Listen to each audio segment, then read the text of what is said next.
Assalamualaikum warahmatullahi wabarakatuh. Perkenalkan, nama saya Arif Kristianto. Saya dosen tetap pada program studi Sistem Informasi Kampus Kota Serang, Fakultas Ilmu Komputer Universitas Pamulang.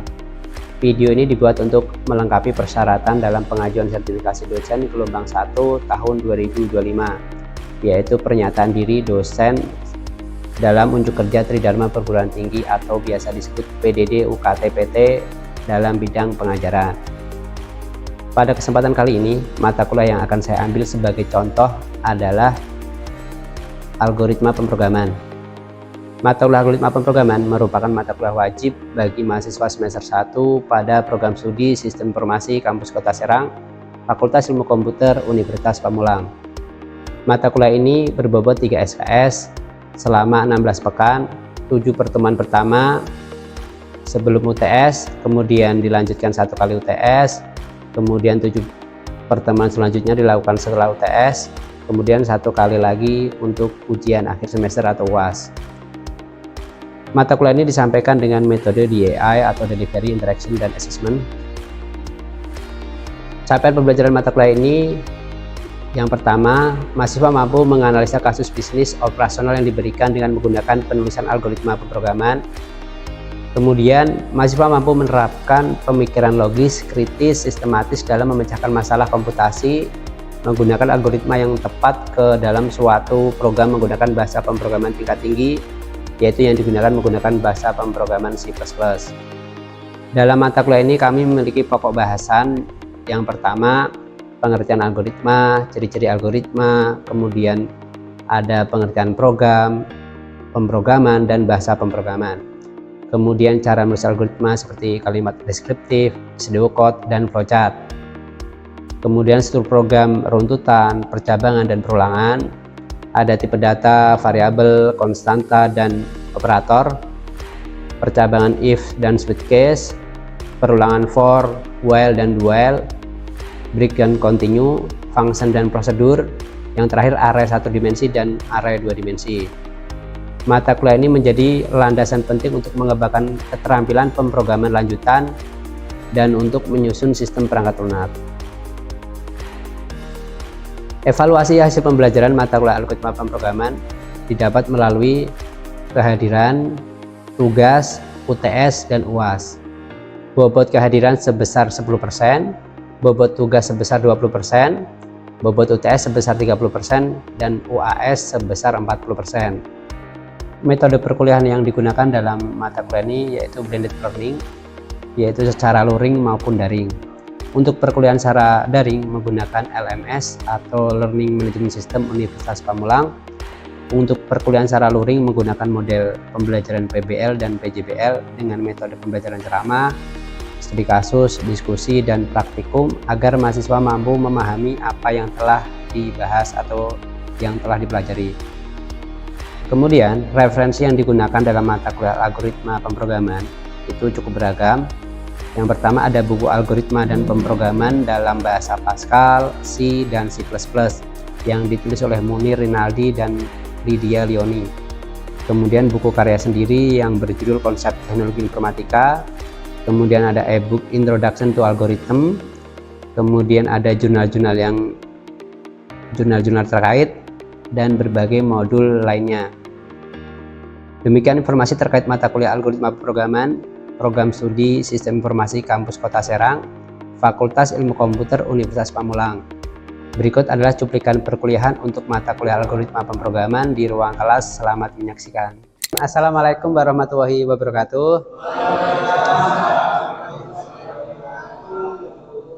Alhamdulillah. Gimana kabarnya hari ini teman-teman? Kayaknya lemes banget ini. Udah makan belum? Nah, mudah-mudahan di siang hari ini tetap semangat ya teman-teman untuk melanjutkan mata kuliah apa? Ini masih ingat gak ini mata kuliah apa? Takutnya salah kamar. Algoritma pemrograman ya. Jadi benar. Takutnya teman-teman salah masuk kelas gitu kan. Nanti udah capek-capek ke kampus salah masuk kelas. Nah, ini mata kuliah algoritma pemrograman ya. Nah, sebelum kita lanjutkan ke materi berikutnya, alangkah baiknya kita berdoa ya untuk mendapatkan kemudahan dalam belajar dan ilmunya itu dapat terserap dengan bagus ya. Menurut kepercayaan masing-masing, berdoa dimulai.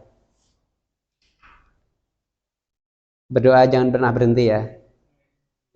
Ya, berdoa kan jangan pernah berhenti ya. Berdoa selesai, berdoa jangan pernah selesai gitu kan ya.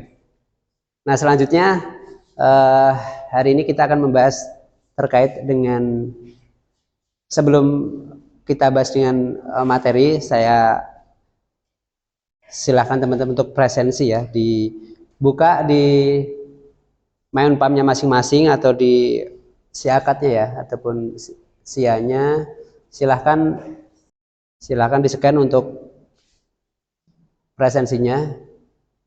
Udah absen semuanya teman-teman di MyUnpam masing-masing? Nah, kalau sudah, kita langsung lanjut ke materi ya. Nah, sebelum kita lanjut ke materi percabangan ataupun seleksi, masih ingatkah materi minggu lalu? Ada yang masih ingat? Apa sih tipe data ya? Terus kemudian apa sih tipe data itu? Tipe data adalah pengelompokan data berdasarkan isi dan sifatnya. Jadi pengelompokan data berdasarkan isi dan sifatnya. Nah, minggu lalu ya kita udah membahas tentang tipe data, kemudian ada variabel. Nah, variabel itu yang menampung sebuah tipe data gitulah ya. Nah, hari ini kita lanjutkan berkaitan tentang percabangan gitu kan. Percabangan nanti kita bahas adalah if else sama if else if. Nah, sebelumnya ini karena udah siang, bisa teman-teman pada capek kan, mungkin pada lelah ya untuk menahan lapar. Ini kita ingat dengan kata-kata Imam Syafi'i ya. Barang siapa yang tidak mampu menahan lelahnya belajar, maka ia harus mampu menahan perihnya kebodohan. Jadi teman-teman walaupun siang ini harus tetap semangat ya untuk melakukan pembelajaran pada hari ini. Mudah-mudahan kata-kata ini bisa membuat teman-teman lebih semangat lagi ya. Nah, dari struktur program, sebelumnya kita juga udah membahas tentang struktur program. Itu ada 4 kontrol ya. Atau kontrol program. Yang pertama ada runtutan. Ini yang dasar tuh ada 3 sebenarnya. Ada runtutan, kemudian ada pemilihan atau selection tadi atau percabangan, kemudian ada looping, pengulangan, dan ada subprogram itu prosedur ataupun function. Tapi yang mendasar itu adalah 3, runtutan, kemudian pemilihan, sama pengulangan atau percabangan tadi ya. Nah, yang kita bahas adalah pemilihan atau selection atau percabangan gitu kan. Namanya cabang pasti ada jalurnya kan, kanan kiri gitu kan. Kalau runtutan kemarin datanya itu, flowchartnya itu selalu seperti ini kan. Kalau yang runtutan, misalkan flowchartnya seperti ini, jadi semua proses akan dilewatin. Nah, kita akan bahas tentang percabangan. Nah, pemilihan ataupun percabangan. Ini disebut juga struktur kontrol bersyarat mengeksekusi statement aksi yang berbeda tergantung pada kondisi tertentu. If syarat, then tindakan jika syarat terpenuhi. Jadi ini ada 2 pilihan, true atau false. Jika true dia akan menjalankan kemana, jika false dia akan berjalan kemana gitu kan. Jadi ada 2 jalur gitu kan. Karena ini juga percabangan kan. Ya percabangan gitu, bukan jadi ada pilihan gitu kan. Itu ke jalan lurus apa ke jalan yang sesat gitu ya. Nah, kemudian di dalam pemilihan ataupun percabangan nanti yang kita bahas ada if else, ada if bersarang, dan switch case. Tapi hari ini kita bahas tentang yang if ya. Nah, ini contoh flowchart dari if single selection. Jadi hanya pemilihan if aja ya, single selection. Kemudian di sini ada, kalau single selection jadi dia akan menjalankan ketika kondisinya itu benar saja. Nah, true menjalankan aksi, kemudian kalau jika salah dia tidak akan menjalankan aksinya. Nanti kita bahas di if biasa ya. Kemudian ketika double selection itu ada kondisi true, ada kondisi false ya. Ada 2 kondisi. Ketika true itu dia menjalankan aksi apa, ketika false dia menjalankan aksi apa gitu kan. Kemudian kita lanjut dulu. Nah, yang pertama, nah ini pemilihan if aja ya. Jadi ada if jika kondisinya benar, nilai di atas 60, maka tindakan cetak pas dilakukan. Namun jika kondisinya salah, misalkan nilai sama dengan 59, aksi diabaikan.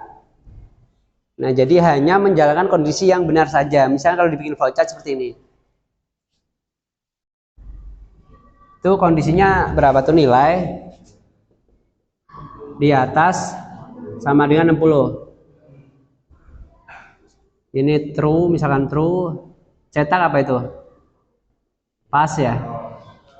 Kemudian jika salah dia akan selesai. False. N. Nah, jadi kalau dibikin flowchart itu kan jika nanti kan di input nilainya, nilai misalkan 59 lebih besar sama dengan 60 tidak? Jika tidak kan false kan, maka akan selesai, tidak menjalankan apapun. Tapi jika diinputkan 70 lebih besar sama dengan 60 enggak? True ya. Kalau true dia akan mencetak pas ya, ataupun pas untuk program ini. Pemilihan if dilakukan tindakan yang ditujukan hanya jika kondisinya benar. Kalau pemilihan if ini hanya menjalankan yang kondisinya benar saja. Kalau yang salah itu akan dilewatin ya, atau tidak ada tindakan apapun. Nah, ini ya untuk yang if biasa ya. Nanti kita contohkan programnya. Nah, ini gambarannya. Tadi sama grade atau nilai ini, grade ini hanya sebuah variabel, jadi nanti teman-teman bisa menuliskan grade ataupun nilai itu bebas ya, ini hanya sebuah variabel. Jika true tadi cetak pas, jika false maka tidak akan menjalankan apapun itu kan, tidak akan menjalankan sesuatu gitu. Nah, jika ditulis dengan bahasa C++, karena kita menggunakan bahasa C++ yaitu ada if variabel grade lebih besar sama dengan 60 kurung kurawal cout pas n gitu kan. Nah, kita langsung saya coba saja ya untuk ini kita contoh std, kemudian masuk ke badan program ya, in main.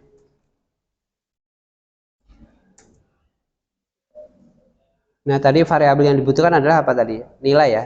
Kita pakai integer nilai aja, variabelnya nilai, tipe data integer. Kemudian misalkan nanti cout untuk menampilkan di layar, masukkan nilai Anda misalkan.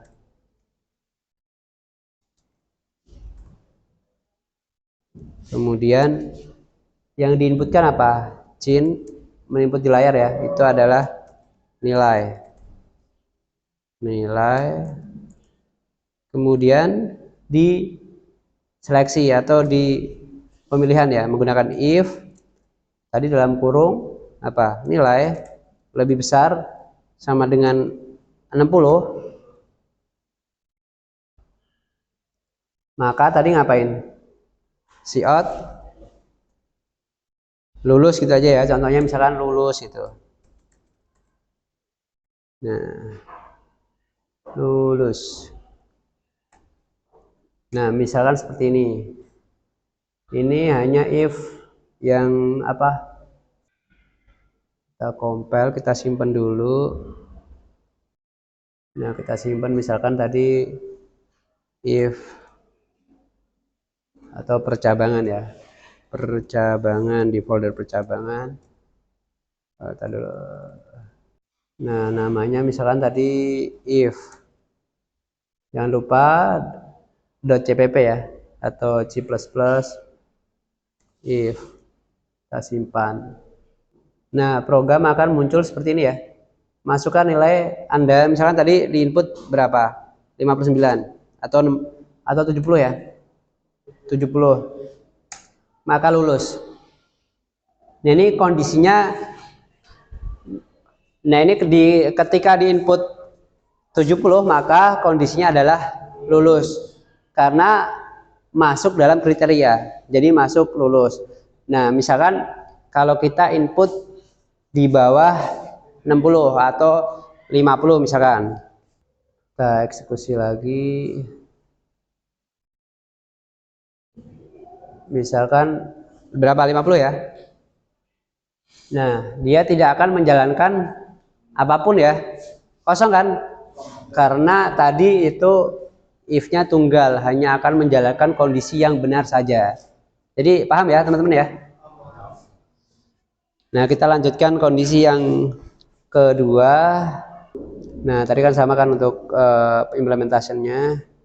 Nah, yang kedua adalah if else. Jadi kalau tadi yang pertama itu adalah hanya if aja, sekarang adalah if else.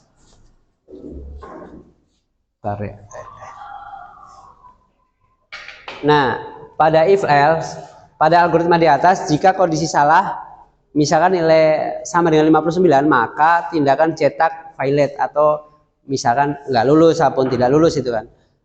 Pemilihan F melakukan tindakan hanya jika kondisi benar. Jika tidak, tindakan tersebut akan dilewati. Tadi ya, kalau if itu hanya akan menjalankan yang benar saja.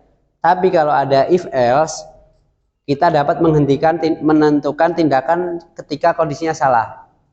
Nah, jadi kan jadi ketika salah dia juga menjalankan sesuatu. Kalau dibikin flowchartnya, jadi di atas 60 apa tadi? Saya lulus saja ya. Satu lulus, ketika false, misalkan coba lagi. Oh, tidak lulus ya? Tidak lulus. Nah, kita end.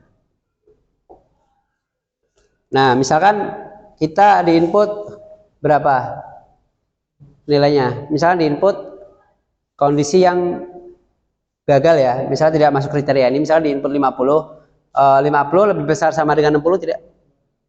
Artinya false kan? Ketika false akan dicetak tidak lulus. Nah, misalnya diinputkan 80, 80 lebih besar sama dengan 60, true false? True, akan cetak lulus. Jadi artinya yang if else ini menjalankan kondisi yang benar, menjalankan aksi, salah pun juga menjalankan aksinya gitu kan. Berbeda dengan yang if biasa, dia akan menjalankan yang kondisinya benar saja. Jadi bedanya seperti itu ya, sama if else-nya. Jadi benar dia akan menjalankan lulus, ketika kondisinya salah dia akan mencetak tidak lulus atau violet tadi ya. Ini contohnya kalau untuk dinilai. Nah, ini flowchartnya hampir sama yang saya tuliskan di papan tulis. Nah, grade di atas 60 jika true akan cetak pass atau lulus, ketika false itu akan mencetak violet ya, ataupun nanti sesuai dengan kondisi ataupun studi kasus yang teman-teman kerjakan atau berdasarkan soal yang telah ditentukan itu kan. Nah, untuk penulisan di dalam bahasa pemrograman C++-nya tinggal ditambahin else. Jadi if grade ataupun variabel nilai lebih besar sama dengan 60, cout pass. Kemudian else, nah else ini adalah selain itu. Jadi selain kondisi yang di atas itu maka violet. Jadi menggunakan else ya. Ada yang mau ditanyakan sebelum lanjut? Ada yang perlu ditanyakan? Nah, jadi ini sebenarnya konsep ini teman-teman sering gunakan ketika teman-teman login di sebuah akun aplikasi, mungkin akun media sosial kan, teman-teman punya akun media sosial kan, TikTok, Facebook, Instagram punya ya. Zaman sekarang kan kayaknya kalau nggak punya kan nggak mungkin itu kan. Nah, itu tuh pun konsepnya sebenarnya menggunakan sebuah percabangan. Nah, misalkan jika contohnya username teman-teman salah, apa itu notifnya? Apa biasanya di aplikasi? Coba lagi ya, atau username Anda salah gitu kan. Nah, kemudian misalkan kalau user dan password benar, dia akan kemana? Login ke mungkin beranda atau dashboard. Nah, artinya kan itu menggunakan if. Jadi ketika tidak memenuhi syarat, dia akan ada notif ataupun menjalankan kondisi yang salah. Tapi ketika benar dia akan masuk ke tadi beranda tadi ya, ataupun home-nya. Jadi itu konsep teman-teman login itu yang menggunakan percabangan, menggunakan if itu. Nah, contohnya seperti itu. Nah, coba ini kita coba lagi ya ke dalam bahasa pemrograman C++ tadi. Kita tinggal tambah else-nya. Else-nya ya. kita tambahkan di program tadi. Nah, ntar dulu, cout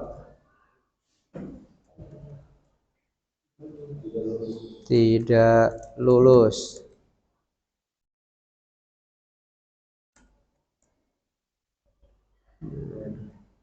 Nah, ini ya, coba kita jalankan.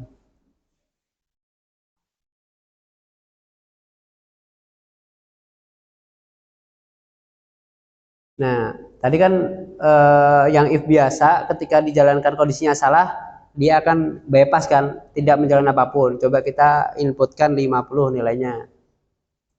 Nah, akan mencetak tidak lulus ya.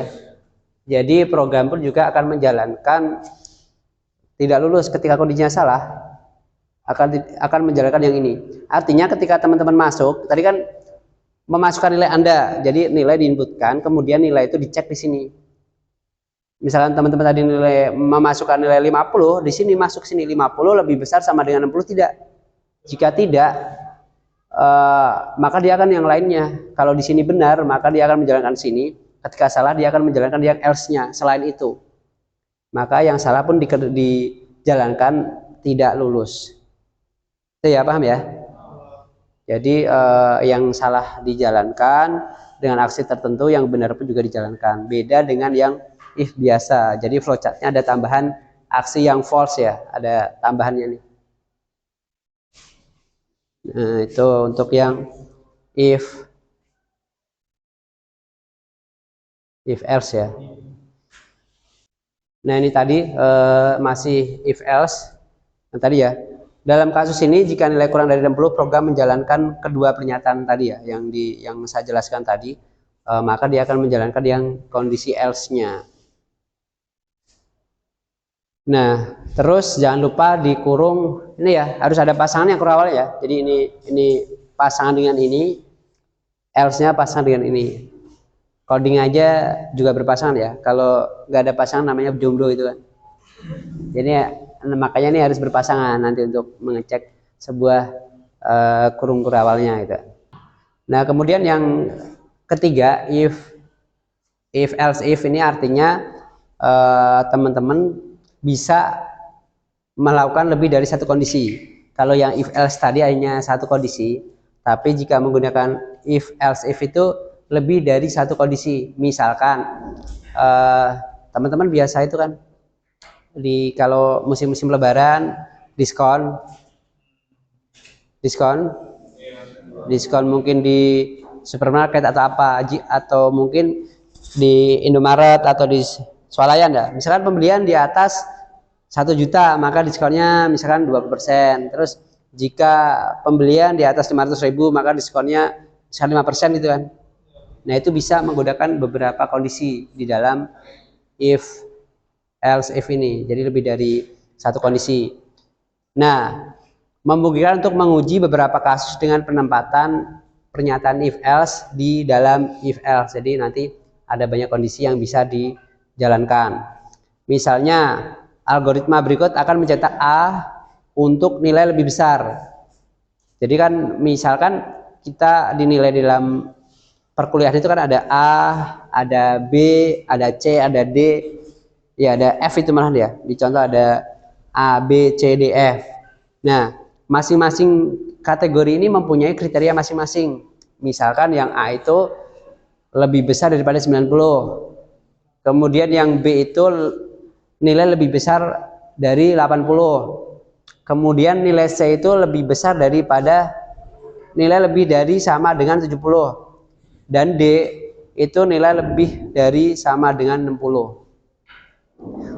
Dan F itu kondisi lainnya, atau misalkan di bawah selain yang kriteria A, B, C, D itu dikasih nilai F. Nanti tergantung studi kasus teman-teman ya, itu bisa disesuaikan, misalkan tadi diskon ataupun tarif-tarif yang lainnya gitu kan.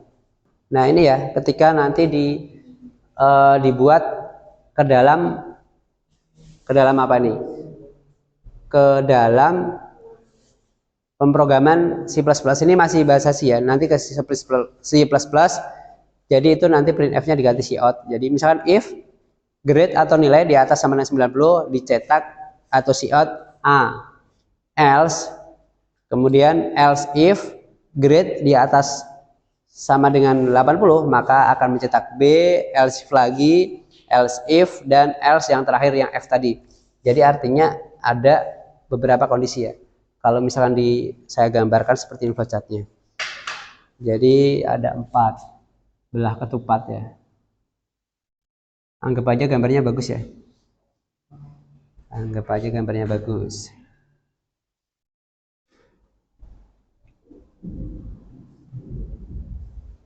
Nah, yang kondisi yang pertama adalah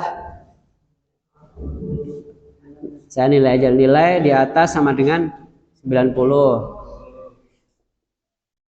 Terus nilai di atas sama dengan 80. Kemudian nilai di atas sama dengan 70. Kemudian nilai di atas sama dengan 60.